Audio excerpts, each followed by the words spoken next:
ॐ अज्ञानतिमिरान्धस्य ज्ञानाञ्जनशलाकया चक्षुरुन्मिलितं येन तस्मै श्रीगुरवे नमः।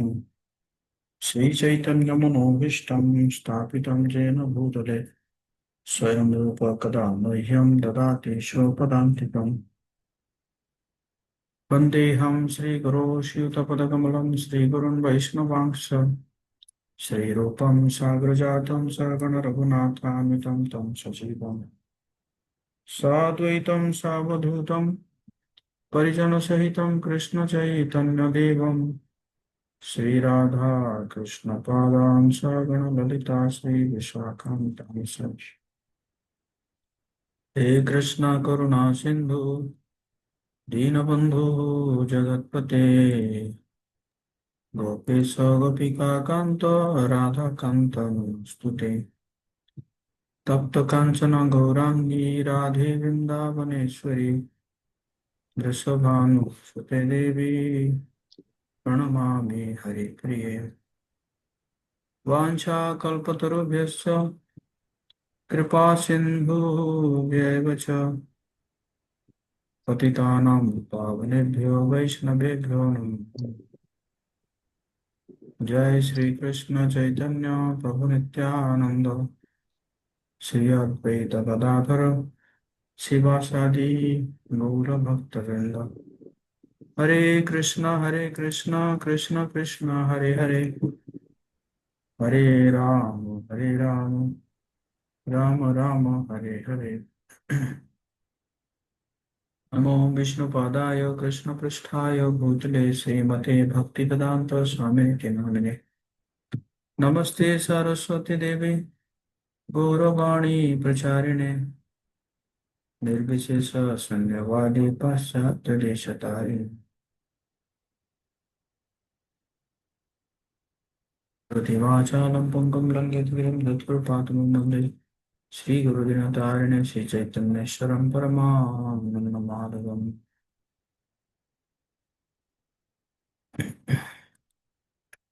हरे कृष्णा। सभी भक्तों का हार्दिक स्वागत है आज की इस डेली गीता क्लास में। आप में से कोई कल का रिकैप करना चाहेंगे क्या?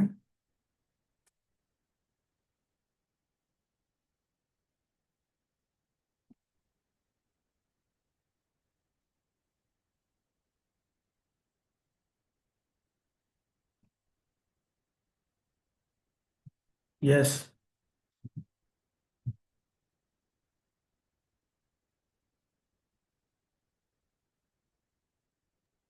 हरे कृष्णा प्रभु जी। हम्म। पंचांग प्रणाम। कल आपने अध्याय 2 का 45 श्लोका से आपने स्टार्ट किया था, ठीक है। तो आपने बताया था,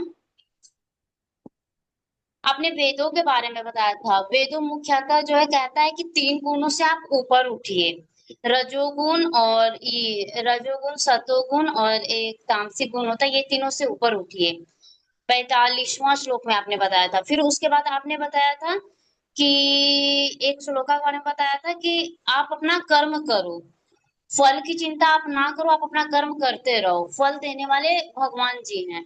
और काम करना इसलिए भी मत छोड़ दो कि भगवान फल ही देंगे तो हम कर्म क्यों करें, ये भी आपको नहीं करना है। बस आपको अपना कर्म करते जाना है और फल भगवान देंगे। फिर आपने एक डिफिनेशन बताया था, आत्म साक्षरता।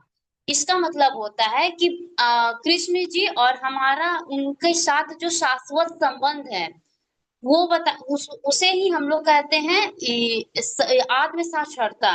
ये बताएं। फिर आपने एक स्टोरी सरस्वती नाम की बच्चा का सुनाए थे। फिर आप आत्म साक्षरता का मतलब समझाए थे। और फिर हाँ, आपने ये बताया था कि जो कोई चंडाल परिवार से भी बिलोंग करता है, कितनों से कितनों चंडाल फैमिली से क्यों नहीं वो बिलोंग कर रहा है, लेकिन अगर वो हरि का नाम ले रहा है और का मतलब हरि का गुणगान कर रहा है, तो भगवान उनका भी भला कर देते हैं। हरे कृष्णा प्रभु जी। एक समरी। Thank you.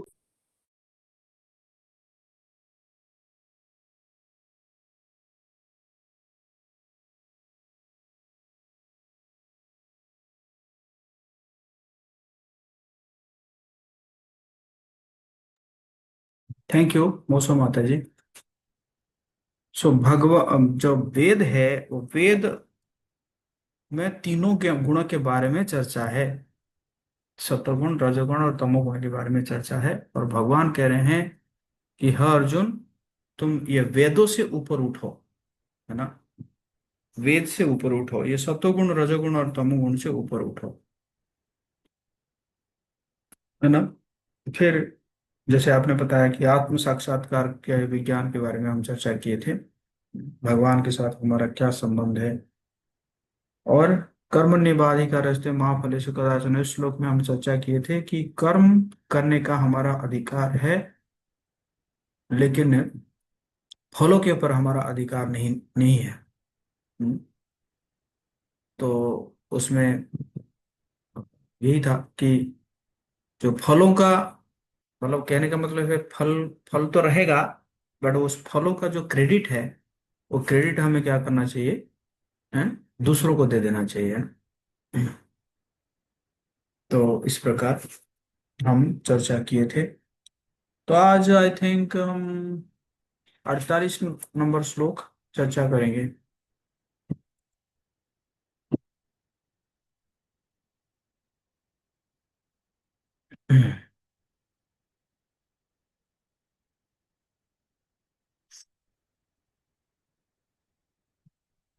योगस्थः कुरु कर्माणि संग त्यक्त्वा धनंजय, सिद्ध सिद्ध्यो समो भूत्वा समत्वं योग उच्यते। तो योग जो है समानता है। इस श्लोक में कहा जा रहा है कि योग जो है वो क्या है, वो समानता है। तो योगस्थ कुरु कर्माणि, अर्थात योग में स्थित होकर अपना कर्म करो। संग त्यक्ता धनंजय, हे अर्जुन समस्त आसक्ति का त्याग कर दो। सिद्ध्य सिद्धियो समो भूत्वा, जय अथवा पराजय को समभाव से देखो, चाहे जय हो या पराजय। समत्वम योग उच्यते, ऐसी समता ही योग कहलाती है। तो वास्तविक योग का अर्थ है क्या, कि सदैव चंचल रहने वाली इंद्रियों को, हाँ, इंद्रियों को वश में रखते हुए परम तत्व में मन को एकाग्र करना। मन क्या है, बहुत चंचल है ना। आगे जाके अर्जुन पूछेंगे, चंचल ही मना कृष्ण, मन बहुत चंचल है कृष्ण।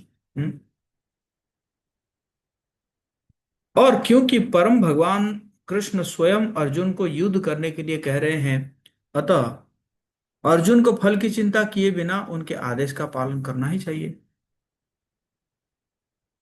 जब भगवान खुद कह रहे हैं, तो अब रिजल्ट की चिंता क्या है, जो कह रहे हैं उसी को किया जाए। हम्म। शिल प्रभुपाद जी कह रहे हैं, शिल प्रभुपाद की जाए। कृष्ण अर्जुन से कहते हैं कि वो योग में स्थित होकर कर्म करे। और योग है क्या, योग का अर्थ है सदैव चंचल रहने वाली इंद्रियों को वश में रखते हुए परम तत्व में मन को एकाग्र करना। और परम तत्व कौन है, भगवान ही परम तत्व है। और चूंकि वे स्वयं अर्जुन को युद्ध करने के लिए कह रहे हैं, अतः अर्जुन को युद्ध के फल से कोई सरोकार नहीं है। जय या पराजय कृष्ण के लिए विचारणीय है। अर्जुन को तो बस श्री कृष्ण के निर्देशानुसार कर्म करना है। कृष्ण के निर्देश का पालन ही वास्तविक योग है। और इसका अभ्यास कृष्ण भावनामृत नामक विधि द्वारा किया जाता है। एकमात्र कृष्ण भावनामृत के माध्यम से ही स्वामित्व भाव का परित्याग किया जा सकता है। इसके लिए उसे कृष्ण का दास या उनके दासों का दास बनना होता है।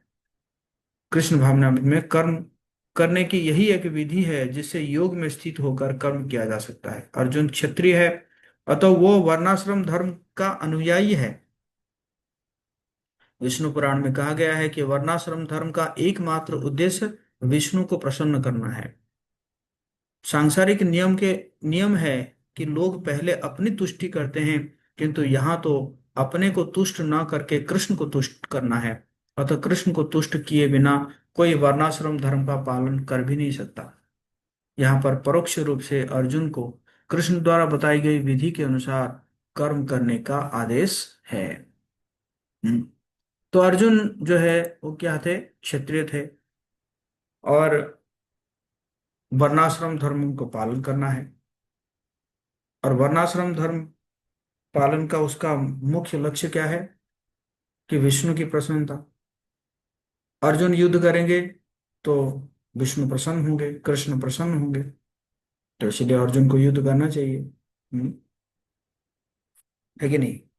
तो इसमें प्रभुपाद जी बता रहे हैं कि ये जो जो जो स्वामित्व की भावना, मतलब स्वामित्व मतलब सक्सेस या फेल्योर के ऊपर जो है अधिकार जमाना, ये जताना, तो ये जो है खत्म हो सकता है सिर्फ और सिर्फ अगर कोई कृष्ण के दासों का दास बनता है। हम्म। तो अब क्या है, जो कहा जाएगा मैं ऐसे ही करूंगा, एज इट इज करूंगा, है ना। चाहे जय हो या पराजय हो, चाहे लाभ हो या हानि हो, मुझे उसके बारे में कुछ नहीं सोचना है, जैसे कहा जाए है मैं ऐसे ही करूंगा, है ना। इसी प्रकार जो है व्यक्ति क्या हो जाता है, ये जो जो प्रोप्राइटरशिप मेंटालिटी है, हम्म, स्वामित्व की जो भावना है, उस स्वामित्व की भावना से वो मुक्त हो जाता है ना? और इसी को क्या कहा जाता है, कि योग कहा जाता है।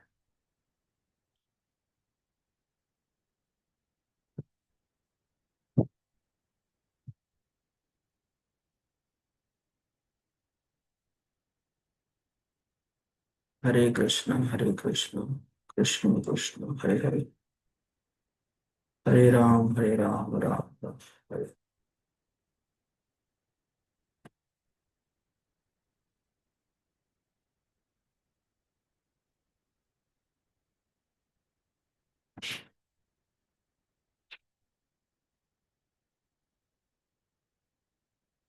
तो यहाँ पे वैसे हम बताया गया है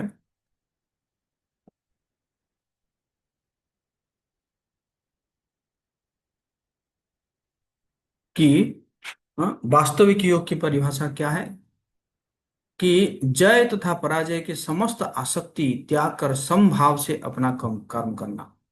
तात्पर्य के अनुसार सदैव चंचल रहने वाली इंद्रियों को वश में रखते हुए परम तत्व में मन को एकाग्र करना, ये क्या है, वास्तविक योग की ये हो गया परिभाषा। हाँ।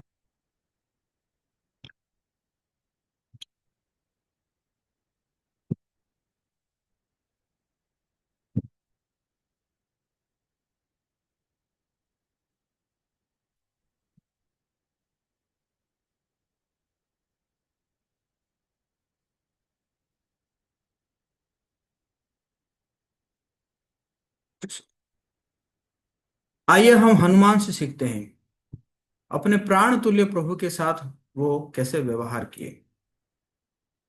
प्रेम के निवास स्थान जैसी दिव्य माता के साथ व्यवहार किए। सूर्य इंद्र वायु जैसे वरिष्ठों के को प्रार्थना और प्रणाम के साथ जो है उन्होंने व्यवहार किए। और अपने से बड़े जामवान के साथ उन्होंने कैसे व्यवहार किया। हम्म? दल के प्रमुख अंगद के साथ उन्होंने व्यवहार कैसे किया। नए लोग और आराम प्रदान प्रदाता जैसे स्वयं प्रभा और मैनाक के साथ उन्होंने क्या किया, मित्रवत व्यवहार किया। हम्म। और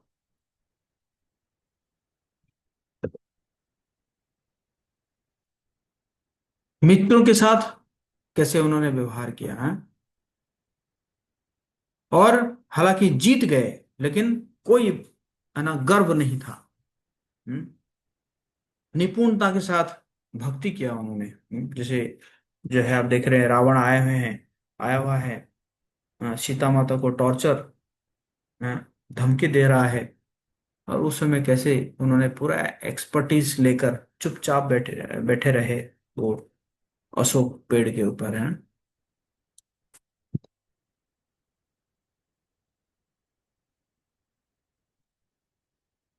तनाव, क्रोध आदि तरह के मानसिक अर्थों से,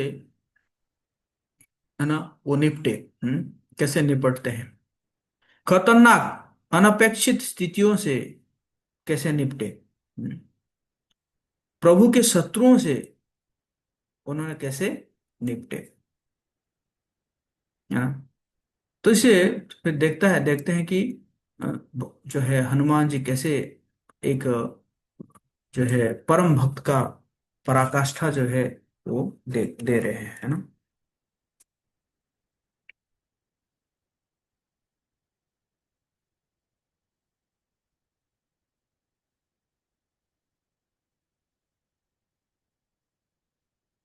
49। दूरेण ह्यवरम कर्म बुद्धि योगा धनंजय बुद्धौ शरणम अन्विच्छ कृपणः फलहेतवः। हम्म? हे धनंजय, भक्ति द्वारा समस्त गर्हित कर्मों से दूर रहो और उसी भाव से भगवान के शरण ग्रहण करो। जो व्यक्ति अपने सकाम कर्म फलों को भोगना चाहते हैं वे कृपण हैं। तात्पर्य, जो व्यक्ति भगवान के दास रूप में अपने स्वरूप को समझ लेता है वो कृष्ण भावनामृत में स्थित रहने के अतिरिक्त सारे कर्मों को छोड़ देता है।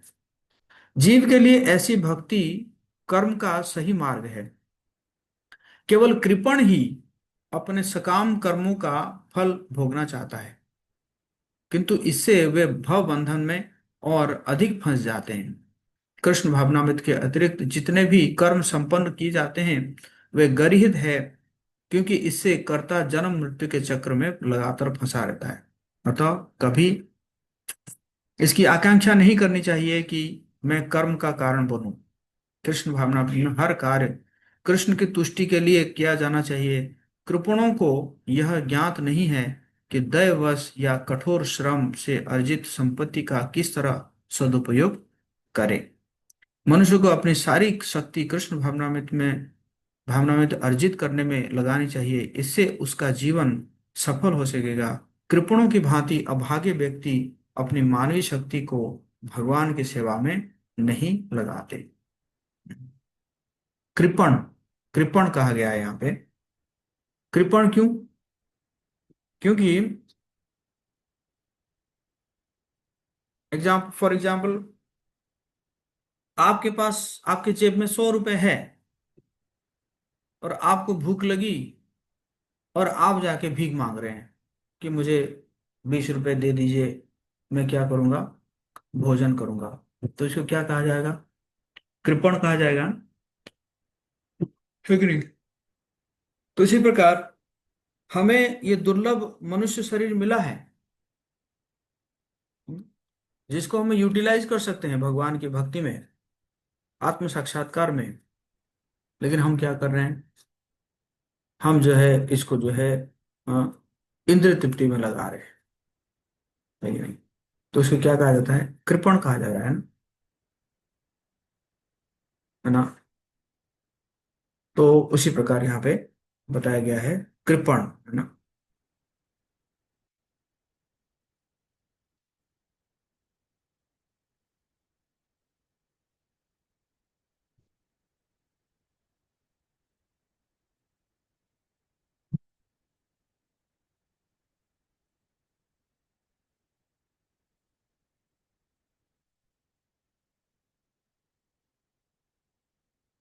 तो बेसिकली यहाँ पे यही बताया जा रहा है कि है ना, सभी घृणित कार्यों को त्यागो।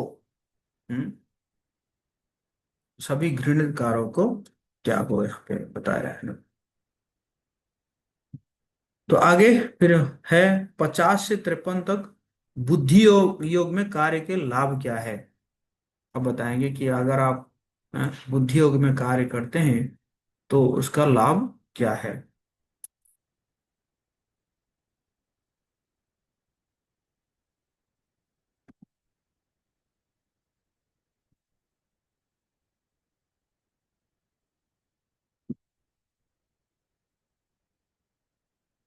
हम्म। बुद्धि युक्तो जहातिह उभे सुकृत दुष्कृते तस्माद्योगाय युज्यस्व योगः कर्मसु कौशलम। कोई प्रतिक्रिया नहीं है। हम्म।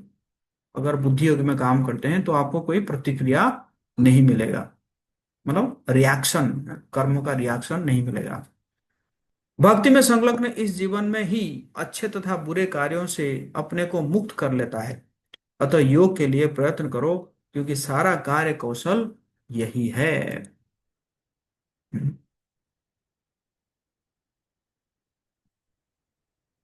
निशा माता जी पढ़ेगी परपट। हरे कृष्ण प्रभु जी। पढ़िए, तात्पर्य पढ़िए। जीवात्मा अनादि काल से अपने अच्छे तथा बुरे कर्म के फलों को संचित करता रहा है। फलतः वह निरंतर अपने स्वरूप से अनभिज्ञ बना रहा है। इस अज्ञान को भगवत गीता के उद्देश्य से दूर किया जा सकता है। यह हमें पूर्ण रूप में भगवान श्री कृष्ण की शरण में जाने तथा जन्म जन्मांतर कर्म कर्म फल की श्रृंखला का शिकार बनने से मुक्त होने का उपदेश दे दिया। अतः अर्जुन को कृष्ण भावनामृत में कार्य करने के लिए कहा गया है, क्योंकि कर्म फल के शुद्ध होने की यही प्रक्रिया है। Thank you. तो एक्शन एंड रिएक्शन ये चल रहा है ना। जैसे फॉर एग्जांपल जो है, फॉर एग्जांपल जो लोग नॉनवेज खाते हैं, तो एक मुर्गी को खाए, तो मुर्गी को खाए, अब क्या होगा, दूसरे जीवन में वो फिर मनुष्य बनेगा। और ये जो खाया है, ये क्या बनेगा, ये मुर्गी बनेगा। फिर वो जो है इसको खाएगा, है ना। फिर तीसरे जन्म में फिर ये चेंज हो जाएगा, है ना। हाँ, to every action there is an equal and opposite reaction, है ना। तो ये जो संसार जो चल रहा है, ये क्या चल रहा है, action and reaction, action and reaction, है ना। मैंने किसी को एक थप्पड़ मारा, तो वो जो है दोबारा आएगा मुझे थप्पड़ मारने के लिए, है ना। तो फिर मैं कहूंगा कि अरे मैंने तो थप्पड़ मारा था, इतने जोर से नहीं मारा था, तूने और जोर से मार दिया। फिर मैं और तुम्हें और जोर से मार रहा हूँ लेकिन नहीं। तो इसी प्रकार ये चल रहा है, एक्शन एंड रिएक्शन, इस पूरा संसार चल रहा है। पर जैसे ही कोई कृष्ण भावनामृत में कर्म करता है, तुरंत उसका जो एक्शन एंड रिएक्शन तुरंत क्या हो जाता है, स्टॉप हो जाता है ना। तो इसलिए भक्ति में संलग्न मनुष्य, है ना, इस जीवन में ही अच्छे तथा बुरे कार्यों से अपने को मुक्त कर लेता है ना। अच्छा, बुरा कर्म तो सही है, अच्छे कर्म से, अच्छे कर्म का रिएक्शन क्या है। भगवान कह रहे हैं अच्छे कर्म से भी, अच्छे कर्म कार्यों से भी मुक्त कर लेता है अपने आप को। हम्म। बुरा तो समझ में आ रहा है, ये अच्छे का तो मुझे समझ में नहीं आ रहा है। कोई बताएंगे आप में से, ये अच्छे क्यों लिखा हुआ है, क्या जन्म।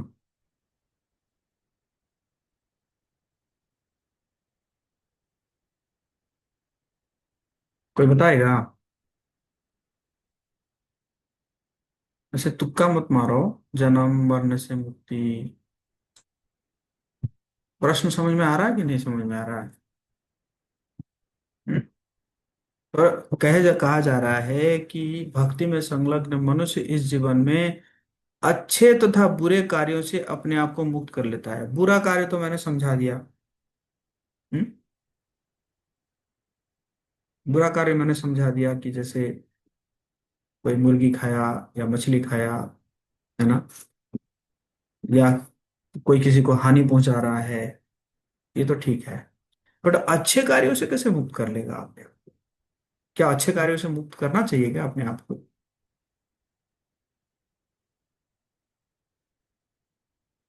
कोई बताएंगे। यस, नीतीश कुमार जी।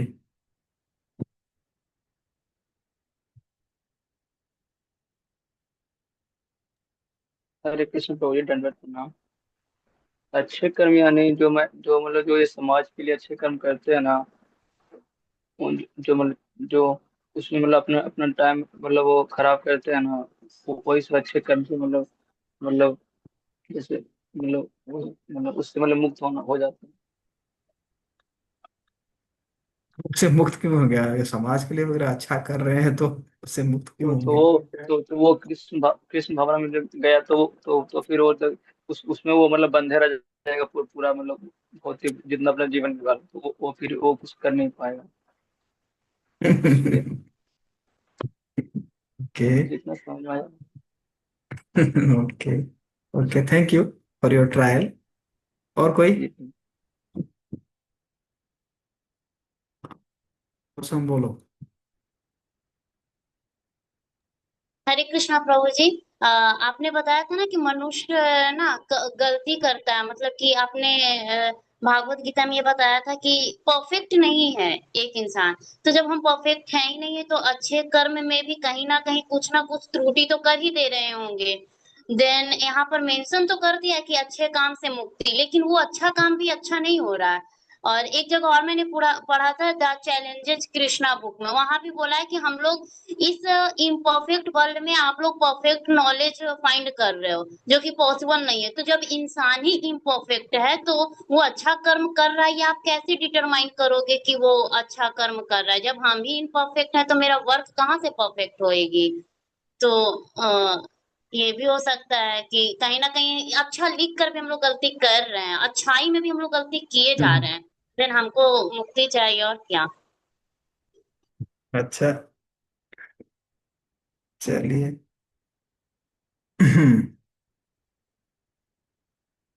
तो बेसिकली हमारे लिए ना पाप अच्छा है ना पुण्य अच्छा है ना। हम ना पुण्य करेंगे ना पाप करेंगे। पुण्य भी हमें ये संसार में बांधता है, पाप भी हमें इस संसार में बांधता है। पुण्य कैसे बांधता है? जब हम पुण्य करते हैं तो हमें अच्छा फैसिलिटी मिलता है ना, सेंस ग्रेटिफिकेशन करने के लिए अच्छा फैसिलिटी मिलेगा पुण्य कर्म के कारण, है ना। मतलब भोग करने के लिए हमें फैसिलिटी मिलेगा अगर पुण्य हम करते हैं तो अगर भोग करेंगे तो आपको पता है अभी 2-3 श्लोक पहले भगवान बताए थे 44 नंबर श्लोक से, हैं, भोगेश्वर्य प्रसक्ता नाम तया तो चेतसा। जब भोग करेंगे तो भटक जाएंगे, हमारा बुद्धि एकाग्र नहीं होगा। अच्छा, पाप करेंगे तो क्या मिलेगा? हमें कष्ट मिलेगा, है ना। Will get suffering. तो हमें ना पुण्य करना है ना पाप करना है। हमें क्या करना है? हमें सिर्फ कृष्ण के प्रसन्नता के लिए काम करना है। कृष्ण की प्रसन्नता के लिए हम अगर काम करते हैं तो ना वो पुण्य होता है ना वो पाप होता है। वो ये जो पुण्य और पाप, ये इससे ऊपर होता है। इसलिए इसलिए कह रहे हैं कि जो जो है भक्ति में संलग्न मनुष्य क्या हो जाता है? अच्छे और बुरे कर्मों से अपने आप को मुक्त कर लेता है कि नहीं? फॉर एग्जाम्पल, मैं ये अभी बताऊंगा कि जैसे हाँ, जो है आशा प्रिय माता जी ने मुझे कहा कि प्रभु जी आप क्या कीजिए, मुझे जरूरत है, आप जो है मुझे 15,000 रुपये दीजिए। तो मैंने दे दिया, है ना। आशा प्रिया माता जी को दे दिया मैंने। तो क्या हुआ कि मतलब वो ऐसे मैंने ऐसे दे दिया, मैंने दान कर दिया, मतलब ऐसे मैंने ये नहीं सोचा कि भाई ये वापस आएगा कि नहीं आएगा। मैंने ऐसे दान कर दिया, ठीक है, ये ना मेरा पुण्य कर्म है, मैंने दान कर दिया। तो लेकिन प्रकृति के नियम के अनुसार मुझे वो आशा प्रिया माता जी को जो है 15,000 मुझे वापस करना ही होगा। अगर मैं इस जन्म में वो 15,000 वो मुझे वापस नहीं कर पाई तो अगले जन्म में भी क्या होगा? वो भी आएगी, किसी भी फॉर्म में आ सकती है, और मुझे भी आना पड़ेगा। हालांकि हो सकता है कि मैं, और कोई मेरा बंधन नहीं है, बट वो 15,000 को लेने के लिए मुझे फिर क्या पड़ेगा, दोबारा जन्म लेना पड़ेगा उस 15,000 को लेने के लिए। तो ये क्या हो गया, बंधन हो गया ना। तो पुण्य कर्म भी जो है हमें क्या कर देती है, बांध देती है ना। लेकिन अगर हम कृष्ण भावनावित कर्म करते हैं ना, बट एज ए डिवोटी, अगर मैंने देखा कि she is a devotee and she needs help, कहीं पे कुछ समस्या है, एज ए डिवोटी अगर मैं उनको इस प्रकार हेल्प करता हूँ कि भगवान के भक्त होने के नाते अगर मैं उनको हेल्प करता हूँ ना, भगवान के कारण मैं अगर उनको हेल्प करता हूँ, देन उस कर्म में मैं नहीं फंसूंगा, है ना। फिर जो है, मतलब दोनों उस बंधन में नहीं फंसेंगे। इज इट क्लियर और नॉट? यस और नो? इसी प्रकार हाँ, नीतीश कुमार। हरे कृष्ण प्रभु जी, दंडवत प्रणाम। तो मैं ये बोल रहा था कि अगर मैंने मतलब किसी से मतलब पैसे लिए हैं, ठीक है, तो वो मतलब याद नहीं है, तो फिर वो याद नहीं है? मतलब अनजाने मतलब कोई अगर दिया हुआ है तो वो मतलब याद नहीं है, तो उसका फिर उसको मतलब पता है। बंधन, बंधन हो गया ना, बंधन होगा। तो दैट इज बंधन। मतलब उससे मतलब मुक्त होने के लिए मतलब किसी मतलब गौशाला या कहीं दान ये वो कि नहीं उसी को। नहीं, वैसे उसी व्यक्ति को वापस करना चाहिए, लेकिन इसका भी फॉर्मूला भगवान देते हैं, 18 अध्याय के 66 नंबर श्लोक में देते हैं। भगवान क्या देते हैं कि सर्वधर्मान परित्यज्य मामेकं शरणं व्रज, अहम त्वाम सर्व पापेभ्यो मोक्षयिष्यामि मा शुचः।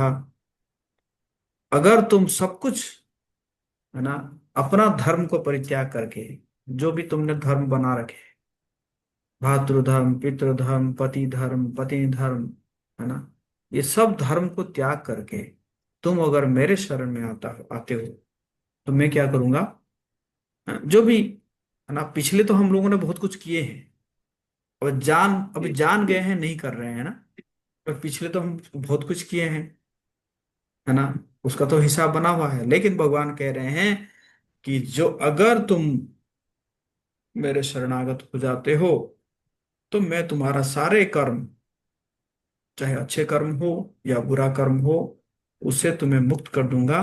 मोक्षयिष्यामि मां शुचः, डरो मत, है ना। तो जितना हम शरणागत होते हैं, तो हम जो है क्या हो जाते हैं, ये कर्मों के बंधन से हम मुक्त हो जाते हैं, है ना। ये जो एक्शन एंड रिएक्शन से हम मुक्त हो जाते हैं। समझ में आया? लेकिन जी, तो मतलब आगे नहीं करना है, आगे नहीं करना है, वो पिछले जो नहीं हो नहीं गया, हो गया तो आगे आगे वो नहीं करना है। पहले और वो कृष्ण और और वो परिवार से वो मतलब पैसे वो लेते होते हैं, तो वो उससे जैसे मतलब माता जी पिताजी ये वो। हाँ, माता पिता के लिए तो जिम्मेदारी है ना, बट हाँ सबसे बड़ा जिम्मेदारी क्या है कि मात मतलब पुत्र, पुत्र का मतलब क्या है, पुत्रायते इति पुत्र। एक नरक का नाम है, उस नरक का नाम है पूर। तो पुत्र जो है, पुत्र को ऐसा होना चाहिए कि माता पिता को उस नरक में जाने से बचाए।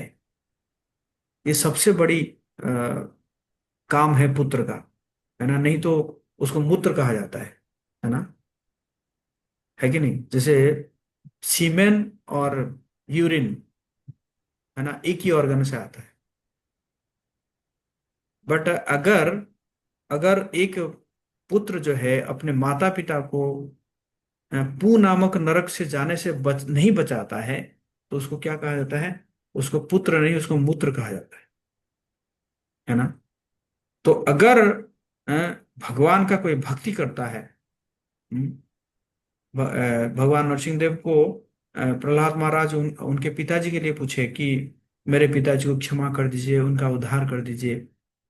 तो भगवान नरसिंह देव ने कहा कि आप जैसे पुत्र जिस परिवार में जन्म हुए हैं, उनका 21 पीढ़ी ऐसे ही तर जाते हैं, है ना। तो भगवान की जब भक्ति करते हैं हम, तो परिवार जो है, परिवार का भी मंगल होता है ना। माता पिता का असली सेवा यही है। माता पिता को जो है क्या करना है, जो है नरक जाने से बचाना, उनको भी भगवत धाम जाने में सहायता करना, है ना। ये हमारी जिम्मेदारी है ना। समझ में आया? ये सुनो, ममता मई जानवा माता जी। हरे कृष्णा प्रभु जी। दंडवत प्रणाम। प्रभु जी, वो बोलते हैं कि जो लौटाना पड़ता है किसी से ले लिए तो ये तो इस बार मंदिर गए थे तो ये ऑटो वाला पैसा नहीं लिया हमसे और उतार दिया चेंज के कारण। और मेरा तो लगा कि अब वो कैसे दे उसको, बोल रहे ले लो तो लिया नहीं वो। तो उस पैसा को तो हम्म। मेरे पास रह गया उसका। क्या करें, मेरे पास तो बोझ हो गया। उसको मंदिर में हमको दे देना है। टेंशन जब से लग रहा है कि उसको हमको मंदिर लौटाए नहीं उस कि। उसको अगर आप मंदिर में दे देते हैं, तो क्या हो जाता है कि उसको स्वीकृति मिल जाएगा, उसको अज्ञान मतलब भक्ति उन्मुख की स्वीकृति मिल जाएगा। किसको? उस ऑटो वाले को। समझ गए हाँ, ना, यही उसके अब नाम पर पैसा आपने उसका क्या रख किया। दिए किनारे हम उसका। हाँ, तो इस अच्छा, प्रकार ऐसा करना कर चाहिए, है ना। ठीक रहेगा। हाँ। हाँ, अरे है ना, भक्ति प्रभु जी, उन्मुख की भक्ति। स्वीकृति उसको मिल जाएगी। अच्छा, ये तो आंसर मिल गया प्रभु जी। एक वक्त एक क्वेश्चन और है। जैसे बोलते हैं कि प्रसाद खिलाओ परिवार लोग भक्ति में आएंगे। पर अभी तक तो कोई भक्ति में आते नहीं प्रभु जी। वो क्या करे, बोलते हैं उनको बीच बीच में हम कि आप नाम करिए ऐसे करिए, बट करते नहीं है बट। हाँ, आपको प्रार्थना करना पड़ेगा, भगवान से प्रार्थना करना पड़ेगा। उनके लिए माला कीजिए, एक दो माला उनके लिए कीजिए, है कि नहीं। कर रहे हैं देखो, प्रभु जी। मेरी मेरी माँ जो है, मेरी माँ माला नहीं करती है है कि नहीं। मेरी माँ माला नहीं करती है, लेकिन जो निर्जला एकादशी के दिन था, उस दिन मैंने एक माला उसके लिए किया हरि समझे ना। बोल। तो वो क्या बोलती है, मैंने जो भतीजा है, भतीजा का नाम मैंने रखा है हरि। तो मुझे कहती है कि तुमने तो भतीजा का नाम हरि रखा है, तो मैं तो उसी को बुलाती रहती हूँ, और मुझे माला करने की क्या आवश्यकता है वो मुझे फिलोसफी देती है समझे ना। सो हाँ, इसी प्रकार करना चाहिए ना। समय लगता है माता जी, है समय लगता है। मैं ये एक सुंदर एग्जाम्पल आता है। आई थिंक इन शायद फिजी में या किसी जगह में, अ, उस समय प्रभुपाद जी के सेक्रेटरी थे तमाल कृष्ण गोस्वामी महाराज। उन्होंने क्या किए कि मंदिर के एकदम सामने में गोविंदा रेस्टोरेंट खोले, एकदम मंदिर और उसके अपोजिट में रेस्टोरेंट। उनका आइडिया ये था कि लोग आएंगे, खाने के लिए आएंगे, तो खाने के लिए आएंगे तो मतलब खा के जा रहे हैं तो जरूर मंदिर में भी दर्शन करके जाएंगे। तो इसी प्रकार आइडिया से उन्होंने ऐसे बनाए थे, हैं। जस्ट मंदिर, और मंदिर के जस्ट अपोजिट में गोविंदा रेस्टोरेंट। लेकिन कई दिनों तक देखा गया, लोग आ रहे हैं, खा के जा रहे हैं, लेकिन एक बार भी वो मंदिर में एंटर नहीं कर रहे हैं। तो सभी भक्तों ने सोचा कि शायद ये जो महाराज जी का जो आइडिया है, ये फेल कर गया। हाँ, क्योंकि जिस आइडिया से बनाया गया था वो फेल कर गया। एक भक्त वहां से शिफ्ट हो गए और कहीं पे, और शिफ्ट होने के बाद लगभग 15 साल बीत गया, और 15 साल बीतने के बाद फिर वो किसी कारणवश उस टेम्पल में आए थे। और वो भक्त जो है उस गोविंदा रेस्टोरेंट में वो ये क्या बोलते हैं, जो है सेवा देते थे। तो जब वो नेक्स्ट टाइम 15 इयर्स के बाद आए, वो जाके दर्शन कर रहे हैं, तो दर्शन करते करते देखे कि जो पुजारी जो वर्शिप कर रहा है, उनको याद आया, अरे ये तो गोविंदा का रेगुलर कस्टमर था उस समय। तो पूछा कि तुम उस समय गोविंदा का रेगुलर कस्टमर थे, कि हाँ हाँ हाँ था। बोला हाँ, वो उसके बाद धीरे धीरे मैंने दीक्षा लिया, और दीक्षा लेके फिर ब्राह्मण दीक्षा लिया, और ब्राह्मण दीक्षा लेके अब जो है मन भगवान की सेवा कर रहा हूँ। समझ जी गए ना? प्रभु जी। मतलब उस समय, और समय लगता है माता जी है। और फिर उन्होंने गए, बुक स्टॉल में गए, तो बुक स्टॉल में भी जाके वो जो जिसको देखे, वो भी वो उस समय जो है वो गोविंदा का रेगुलर कस्टमर था। समझ गए ना? तो प्रसाद तो लाता है, लेकिन समय लगता है ना। तो थोड़ा सा वेट करना पड़ेगा और भगवान से प्रार्थना करना पड़ेगा। आप जैसे भगवान से जितना प्रार्थना करेंगे, भगवान भी उसी हिसाब से प्रसाद में अपना सलाइवा ऐड करके देंगे, और उससे फिर धीरे धीरे वो भक्त बनेंगे ना। एक माता जी है, अ, बेलागंज में रहती है। वो कह रही थी कि अ, उनके पिताजी जो है वो शराब पीते थे, मीट खाते थे। अब जो है बोल रही है कि शराब भी छोड़ दिए हैं, और पूरे परिवार में जो है अभी है मतलब बिना प्याज लहसुन खाते हैं। बोल रही थी कि भाई जो है वो कहती है कि तुम अगर एकादशी में अच्छा चीज बनाओगे, मैं भी एकादशी रखूंगा। तो है ना, बट थोड़ा समय लगता है, थोड़ा थोड़ा पेशेंस रख के अगर आप करेंगे ना, तो इफेक्ट पड़ता है, बट धीरे धीरे, और बहुत जल्दी नहीं प्रभाव पड़ता है, धीरे धीरे प्रभाव पड़ता है। 10 साल हो गया, 10 साल से ज्यादा हो गया प्रभु जी। कोई बात नहीं, मतलब और कुछ नहीं। भगवान आपका है, पैसा जो वो। प्रार्थना करिएगा प्रभु जी मेरे लिए। Yes, yes, yes. Thank you धैर्य प्रभु रखें। जी। अरे वाह। आशा प्रिया माता जी। हरे कृष्णा प्रभु जी। प्रभु जी, मुझे माला से रिलेटेड ही दो प्रश्न पूछने हैं। प्रभु जी, अगर कोई इस भौतिक संसार से चले जाते हैं, तो उनके लिए अगर हम लोग एक माला या मैं जो भी करूँ, तो क्या उनका कोई फायदा होता है जिनके लिए मैं करूँ? Sure, sure, sure, sure, sure. जी प्रभु जब जी। हम पिंड दान करते हैं, तो पिंड दान में हम क्या करते हैं? पिंड दान में तो यही करते हैं ना, भगवान विष्णु को हम जो है वो जो गोला बनाते हैं, जौ का आटा का गोला बनाते हैं, और गोला बन के भगवान विष्णु को ऑफर करते हैं, और उसी को जो है उनको देते हैं। तर्पण में क्या करते हैं? पानी, उनके नाम पर पानी देते हैं। जब ये भौतिक चीजों को हम देते हैं, उसको जब वो एक्सेप्ट कर रहे हैं, तो चैंटिंग तो दैट इज वो तो आध्यात्मिक है ना। और उनको बहुत फायदा होगा, उनको बहुत फायदा होगा। उनके जी लिए अगर प्रभु। आप भगवान का नाम ले रहे हैं, तो बहुत फायदा होगा। जी प्रभु जी। प्रभु जी, एक क्वेश्चन और था कि अगर मान लीजिए प्रभु जी, मेरे घर पे ही ऐसे डायरेक्ट भगवान को मान के अगर माला नहीं हो रहा, लेकिन वो मतलब अच्छा नहीं हो रहा, तो भगवान कुछ अच्छा करेंगे मेरा, तो इसलिए अगर वो माला कर रहे प्रभु जी, तो क्या वो सही है? भगवान जो है ना, भगवान मतलब वो है ना, वो करेंगे, रेसिप्रोकेट करेंगे, है कि नहीं? भगवान रेसिप्रोकेट करते हैं। हाँ? वो चीज हो भी जाएगा, मतलब जैसे कई बार होता है ना, कई बार होता है क्या है कि लोग किसी किसी समस्या में पड़ के आते हैं, मंदिर आते हैं और माला करते हैं ना, माला करते हैं, तो वो समस्या जैसे ही समाधान हो जाता है, तो फिर माला छोड़ देते हैं। तो माला छोड़ देते हैं, फिर भगवान क्या करते हैं? फिर झटका देते हैं। समझ गए ना? फिर झटका देंगे, तो फिर वो क्या करेंगे? फिर माला पकड़ लेंगे। समझ गए ना? सो जी जी।